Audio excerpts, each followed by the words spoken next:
Hello नमस्कार, कैसे हैं आप लोग। आशा करते हैं आप लोग बेहतर होंगे। भगवान से प्रार्थना है आप लोग खुश हों, स्वस्थ रहें। आज का जो हमारा क्लास है जिसमें हम झील के बारे में पढ़ने जा रहे हैं, that is well known as lake, जो लेक के नाम से भी जाना जाता है। तो सबसे पहले हम देखते हैं कि लेक होता क्या है। मेरा कोशिश रहेगा बहुत ही कम समय में स्कोर बूस्टिंग टॉपिक को कंप्लीट करना, ताकि किसी भी एग्जाम में अगर लेक से रिलेटेड क्वेश्चन पूछता है तो आपका एक नंबर जो है वेरी श्योर हो जाए। तो लेट्स स्टार्ट द टॉपिक।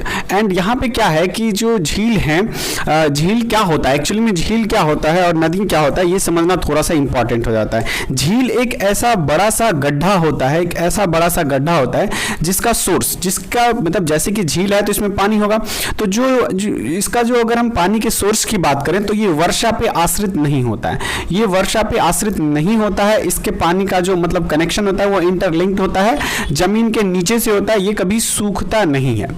समझ गए बात को, ये कभी सूखता नहीं है। अगर हम यही नदी की बात करें तो नदी इसके समान क्या होता है, छोटे गड्ढा होता है, छोटा गड्ढा होता है जो कहीं ना कहीं वर्षा पर आश्रित होता है या फिर किसी नदियां से क्या है इसका कनेक्शन होता है, ठीक है। तभी जाकर इसमें पानी जो है रहती है, चाहे बाढ़ की वजह से, वर्षा की वजह से। लेकिन एक लेक जो होता है, एक झील जो होता है, वो इतना बड़ा गड्ढा होता है और वो जो है किसी भी चीज पे आश्रित नहीं होता है, खास करके वर्षा पे आश्रित नहीं होता है। उसके नीचे से जो पानी का आदान प्रदान होता है, चाहे वो समुद्र से लिंक्ड हो या किसी और चीजों से, लेकिन वो जमीन के अंदर से होता है। और बिल्कुल क्या होता है, पहाड़ियों वगैरह पे या किसी ऐसे चारों तरफ से जमीन के वाले एरिया में क्या होता है, वो लॉक्ड होता है, ठीक है। और ये स्थिर जल होता है, इसमें कोई मूवमेंट नहीं होती है। जैसे कि बहता हुआ जल में एक धारा होता है। अगर कोई, जैसे कि अगर हम किसी नदी के सहायक की बात करें, सहायक नदियों के बारे में मैंने बताया, उन सब में क्या होता है, एक स्पीड होता है, एक धारा होता है। वो एक जगह से ये अपने जो ये नेपाल वाला एरिया है वहां से निकलकर है अलग अलग जगहों पर, हिंद महासागर में, अरब महासागर में, इन सब जगहों पे क्या होता है कि उनका आना मतलब जो है बहाव रहता है। जैसे विंध्याचल पर्वत से, अमरकंटक से निकलने वाली, तो ये तमाम जगहों से निकलने वाली नदियां होती है। लेकिन अगर हम लेक की बात करें तो ये एक ही जगह पे फिक्स्ड होता है, इसमें पानी के आने जाने का कोई सिस्टम नहीं होता है। तो होप आप लेक क्या होता है इस बात को भली भांति समझ गए होंगे। अब हम आते हैं अपने टॉपिक पे कि कौन कौन से लेक भारत में जो हैं वो इंपॉर्टेंट हैं एग्जामिनेशन पॉइंट ऑफ व्यू से और हमारे नॉलेज के भी अकॉर्डिंग।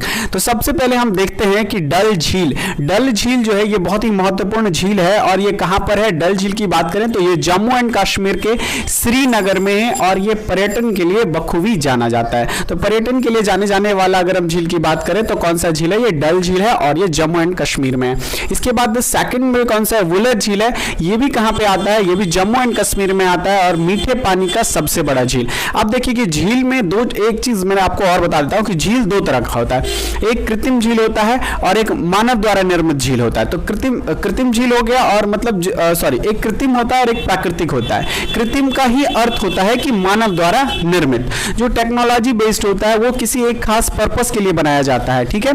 लेकिन जो प्राकृतिक होता है वो पहले से ही क्रिएट किया गया होता है, उसको आर्टिफिशियली नहीं बनाया जाता है। होप ये भी बात समझ में आ गई होगी। और झील का अगर हम एक्चुअल गुण की बात करें तो झील का मेन गुण होता है कि खारा पानी। इसका मेन क्या होता है कि खारा पानी होता है। लेकिन कई सारे ऐसे झील हैं जो खारा पानी देते हैं और कई सारे ऐसे हैं जो मीठे पानी वाली झील होती है। तो ये भी क्या होता है ना कि एग्जामिनेशन पॉइंट से दोनों ही अलग अलग हो जाने की वजह से इंपॉर्टेंट हो जाता है कि कौन सा झील मीठा झील है और कौन सा झील खारा झील है। और दूसरी बात क्या एग्जाम में पूछी जाती है कि कौन सा झील कहां सिचुएटेड है। तो आपको दो पहले याद रखने हैं, कौन से, डल झील और वुलर झील। ये कहां पे है, जम्मू एंड कश्मीर में है। जो पहला क्या है कि ये पर्यटन के लिए जाना जाता है और वुलर झील जो है ये मीठे पानी का सबसे बड़ा झील होने की वजह से ये भी महत्वपूर्ण हो जाता है।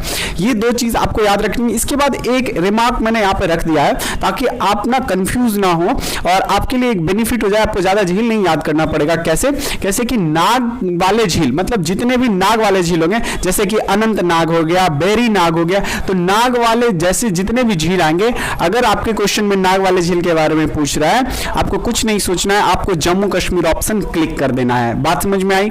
जहां कहीं भी नाग वाले आपको मिले, जैसे अनंत नाग, बेरी नाग और भी कई सारे जितने भी नाग वाले झील है, सबका निर्माण कहां होता है, जम्मू एंड कश्मीर में होता है। एंड द सेकंड थिंग आपको क्या याद रखना है कि ताल वाले झील, जैसे ताल जहां पे जिसके भी लास्ट में ताल लगा होगा, जैसे नैनीताल, भीमताल, ये जितने भी ताल वाले होंगे, इसका कहां क्लिक करना है, उत्तराखंड क्लिक करना है, जिसकी राजधानी देहरादून। तो उत्तराखंड क्लिक करना है। उत्तराखंड बहुत ही बेहतर जगह है, खास करके नैनीताल वगैरह, भीमताल वगैरह परफेक्ट जगह है, काफी बेहतरीन झील है, आप वहां घूमने जा सकते हैं। पर्यटन के लिए भी आज के समय में बहुत इसका प्रयोग किया जा रहा है। तो आप याद रखेंगे नाग वाले सारे झील जम्मू एंड कश्मीर और ताल वाले सारे झील कहां पे हो गए, ये उत्तराखंड में हो गए। इसके बाद थर्ड है हमारा चोलामू झील है, ये कहां पे, सिक्किम में है और ये सबसे ऊंचा है। क्या है ना कि हमारे भारत की अगर हम मैप की बात करें ना, तो भारत के ऐसे मैप में बात करें तो ये वाला जो एरिया आता था ग्लेशियर वाला एरिया, ये अभी पाकिस्तान का एरिया बन चुका है ना, पाकिस्तान ऑक्युपाइड कश्मीर जिसको हम बोलते हैं, पीओके बोलते हैं। लेकिन जो सिक्किम वाला एरिया है वो वहां पे सबसे ऊंची चोटी है कंचनजंगा। आप सब जानते होंगे भारत की सबसे ऊंची चोटी अभी कंचनजंगा है, ठीक है। और जम्मू कश्मीर की अगर हम यहाँ ग्लेशियर की बात करें, ग्लेशियर में तो K2 है और K1 है, ठीक है। चलिए, गैसर ब्रूम बोलते हैं और K2 बोलते हैं एक को। इतनी बात आप समझ गए होंगे। तो यहाँ पे हम क्या बात कर रहे थे कि चोलामू जो है वो सिक्किम में क्या है, सबसे टॉप पे है, सिक्किम में क्या है, सबसे ऊपर है। सिक्किम वैसे भी सबसे ऊंचा जगह है, कंचनजंगा वहां की सबसे ऊंची चोटी है। तो आप क्या याद रखेंगे कि भारत का सबसे ऊंचा झील कहां पर है, सिक्किम में है, और उसका क्या नाम है, चोलामू झील उसका नाम है। इतनी बात क्लियर हो गई होगी। अब हम नेक्स्ट देखते हैं लोकटक झील। ये अपने आप में बहुत ही इंपॉर्टेंट हो जाता है मणिपुर में।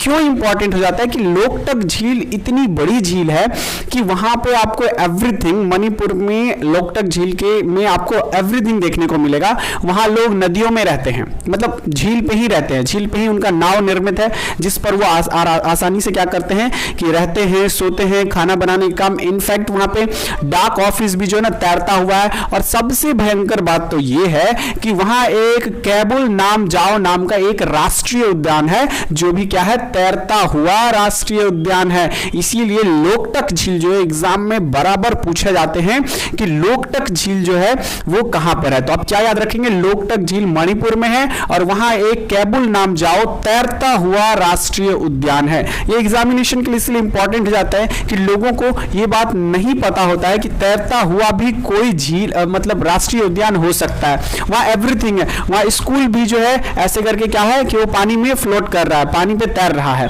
जिस झील में तैर रहा है। तो ये बहुत ही इंपॉर्टेंट हो जाता है। वहां का भी नजारा काफी खूबसूरत होगा। आप अगर मन में कल्पना मात्र करें कि अगर आपका स्कूल तैर रहा है, अगर आपका घर तैर रहा है, अगर एवरीथिंग जितना भी चीज आप देखते हैं अपने गांव, समाज, सोसाइटी में, अगर सब कुछ तैरता हुआ दिखेगा तो कितना बेहतरीन नजारा होगा, राइट। चलिए आगे देखते हैं। इसके बाद कहते हैं चिल्का। चिल्का कहां पे है, चिल्का उड़ीसा में। आप सबको पता होगा कि ये सबसे बड़ा खारे पानी का झील है। कौन सा झील है, लैगून झील है, ठीक है। इसको क्या बोलते हैं, लैगून झील। तो याद रखेंगे कि चिल्का क्या है, खारे पानी का सबसे बड़ा झील, और वुलर झील क्या है, मीठे पानी का सबसे बड़ा झील। तो ये दो तो इसीलिए इंपॉर्टेंट हो जाता है। आपको डायरेक्ट पूछ देगा एग्जाम में कि खारे पानी का सबसे बड़ा झील कौन सा है, तो you have to click Chilka झील। अगर आपसे पूछ देगा कि मीठे पानी का सबसे बड़ा झील कौन सा है, तो वुलर झील। वुलर झील कहां है, जम्मू कश्मीर में। और आपसे अगर पूछेगा चिल्का झील कहां है, तो उड़ीसा में। इसके बाद जो सेकंड आता है पुलिकट झील आता है। ये भी अपने आप में एक इंपॉर्टेंट हो जाता है। ये बहुत ही इंपॉर्टेंट है अगर हम इंडिया के अकॉर्डिंग देखें, इंडिया में इसके जो प्रयोग हो रहा है उसके अकॉर्डिंग देखें तो ये बहुत ही इंपॉर्टेंट हो जाता है। ये पुलिकट झील कहां पे है, ये आंध्र प्रदेश और तमिलनाडु के बीच में है। जहां पे आंध्र प्रदेश वाला बॉर्डर बनता है और तमिलनाडु वाला वहीं पे है। और यहाँ पे एक ना द्वीप है, उसका क्या नाम है, श्रीहरिकोटा द्वीप। यहाँ पे कौन सी द्वीप है, श्रीहरिकोटा द्वीप है, जहां पे इसरो का लॉन्चिंग स्टेशन बना हुआ है। इसरो जितनी भी मिसाइल लॉन्च करती है इंडिया में, इसरो लगभग जो मिसाइलें हैं वो यहीं से करती है, जहां पे सतीश धवन प्रक्षेपण केंद्र है। यहाँ से जाते हैं मिसाइल जो है लॉन्च की जाती है कहाँ पे, जस्ट अगर हम ऐसे स्पेस में जो जितने भी ये सैटेलाइट्स वगैरह लॉन्च किए जाते हैं उन सबको लॉन्च करने के लिए इस श्रीहरिकोटा द्वीप का इस्तेमाल किया जाता है। ये यहाँ पे इसरो का लॉन्चिंग पैड है। यहाँ एक द्वीप है श्रीहरिकोटा, वहां पे इसरो का लॉन्चिंग पैड है जिसका नाम क्या है, सतीश धवन प्रक्षेपण केंद्र। इसीलिए पुलिकट झील आंध्र प्रदेश और तमिलनाडु पे जो बना हुआ है ये काफी इंपॉर्टेंट हो जाता है। Hope it's clear now. इसके बाद वेम्बनाड झील, ये भी अपने आप में इंपॉर्टेंट क्यों हो जाता है। वेम्बनाड झील केरल में है और ये बहुत ही लंबा झील है। और लंबा झील होने की वजह से आप देखे होंगे कभी यूट्यूब पे वीडियो या कहीं पे देखे होंगे आपने कि नौका प्रतियोगिता होता है, मतलब नाव से रेस लगाया जाता है। कई लोग ऐसे कतारबद्ध बैठे रहते हैं नाव के दोनों साइड और उनके पास वो नौका चलाने वाला होता है और रेस लगता है कि कौन एक छोर से दूसरी छोर जल्दी पहुंच जाता है। तो ये प्रतियोगिता कहां होता है, भारत में केरल में होता है और वो वेम्बनाड झील पे ही होता है। और यहाँ नेहरू ट्रॉफी दी जाती है। कौन सी ट्रॉफी, नेहरू ट्रॉफी दी जाती है। तो वेम्बनाड झील कहां है, केरल में। होप ये भी आपको क्लियर हो गया होगा। इसके बाद आते हैं सांबर झील। ये सांबर झील कहां पे है, ये राजस्थान में है और ये खारा झील है। ये बहुत ही मतलब यहाँ के जो पानी है वो बहुत ही खारा है, ये सबसे बड़ा खारा नहीं है। देखिए जो है ना भारत का सबसे बड़ा झील जो है कहा गया अभी खारे पानी का झील चिल्का झील है। खारे पानी का सबसे बड़ा झील अलग होता है और पानी जिसका सबसे ज्यादा खारा है वो कौन सा है, ये सांबर झील। कहां पे, राजस्थान में। सर्वाधिक नमक जो है उत्पादन जो है इसी सांबर झील राजस्थान से होता है। आप पीके मूवी देखे होंगे ना, पीके मूवी में आपको दिखाया होगा कि पीके मूवी में जब उसका जो यंत्र चोरी हो जाता है, वो यंत्र चोरी जो हो जाता है उसमें आप देखेंगे जो यंत्र चोरी करके भागता है वो एक नमक वाले ट्रेन पे बैठ के भागता है। वो एक्चुअली में सांबर का ही है, सांबर झील के पास जहां से नमक निकाला जाता है वहीं से वो वीडियो रिकॉर्ड किया गया है। होप अगर आप देखे होंगे तो रिलेट कर पाए होंगे। ठीक है, तो पीके मूवी में इसको दिखाया गया सांबर झील को, वहां ट्रेन से, लकड़ी के ट्रेन से नमक को ढोया जा रहा था। इसके बाद देखिए लोनार झील। लोनार झील कहां है, महाराष्ट्र में। ये भी अपने आप में इंपॉर्टेंट क्यों हो जाता है, क्योंकि ये क्रेटर निर्मित झील है। अब ये क्रेटर क्या होता है अभी हम आपको बताते हैं आगे। ठीक है, पहले आप याद रखेंगे कि लोनार झील महाराष्ट्र और क्रेटर निर्मित झील होता है। इसके बाद आता है निजाम सागर और हुसैन सागर। निजाम सागर और हुसैन सागर दोनों कहां से बिलोंग करते हैं, तेलंगाना से बिलोंग करते हैं। आप सीधे निजाम हुसैन याद रख सकते हैं, निजाम हुसैन सागर। निजाम हुसैन सागर झील कहां पे है, तो तेलंगाना में। इसके बाद इसमें क्या बोलता है कि इसमें जलकुंभी, ये एक बार पूछा था बीपीएससी स्टेट पीसीएस में पूछा था, शायद यूपी स्टेट पीसीएस और समथिंग बीपीएससी में पूछा था कि हुसैन सागर किससे प्रभावित है, तो यहां जलकुंभी से प्रभावित है। आप देखेंगे ना जलकुंभी ना एक तरह से होता है जो क्या करता है, झील को पूरी तरह से ढक देता है। आप नदियों में देखेंगे, छोटे छोटे नदियों में ये पूरी तरह से नदियों को ढक देता है, ग्रीन कलर का, ऐसे क्या बताया, जो पान के पत्ता, पान जो खाते हैं ना वो पान के पत्ता के समान होता है ये जलकुंभी।